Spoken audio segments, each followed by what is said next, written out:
Hi guys, kanina nga pala umulan. Um, then kanina habang umuulan, nandun ako sa may labas. May pinuntahan kasi ako. Naabutan ako ng ulan at ngayon parang sinisipon nga ako pero medyo kumalma yung pakiramdam ko kasi hindi ko alam bakit ako masaya tuwing umuulan. Hindi ako naghahangad ng ng yung masama para sa iba. Kasi alam naman natin na kapag malakas yung ulan, may mga taong apektado kasi hindi lahat ng tao nasa mabuting kalagayan o sitwasyon kapag umuulan. Pero I don't know kasi parang ang weird na ayoko nakakakita ng araw. Mas gusto kong umuulan. Then yun nga, naabutan ako ng ulan kanina, naligo ako sa ulan. Parang medyo guminhawa yung pakiramdam ko. Kasi araw-araw nagkukulong lang ako dito sa bahay. Parang ayaw ko ng kausap. Tapos yun, ganito na lang ginagawa ko, video-video. Para lang malabas ng kahit papano yung emotions ko through doing this. Then yun nga, medyo kumalma ako dahil dun sa ulan. Then ngayong araw hindi ako umiyak. Siguro, nung time na kasagsagan na bumubuhos yung blessings, hindi ko napapansin yung mga small things or small blessings na dapat pinagpapasalamat ko kay Lord.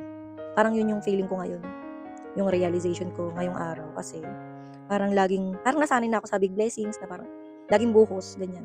Then yung mga maliliit na bagay na dapat pala pinagpapasalamat natin, hindi ko na nagagawa. Then ngayong araw, nagpapasalamat ako kasi, yun nga, hindi ako umiyak ngayong araw. Parang hindi ko naramdaman na malungkot. Although, nandun pa rin yung problema. Actually, wala pa talagang solusyon.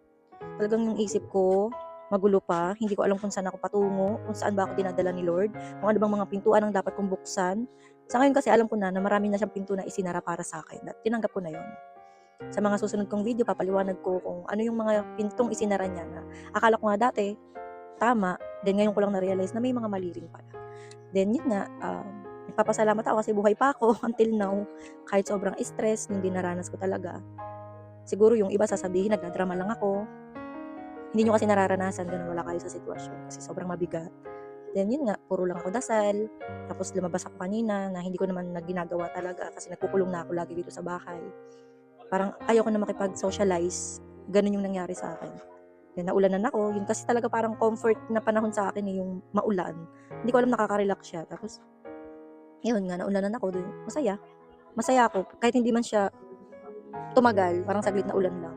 I don't know talaga parang guminhawa yung pakiramdam kahit sinipon ako ngayon.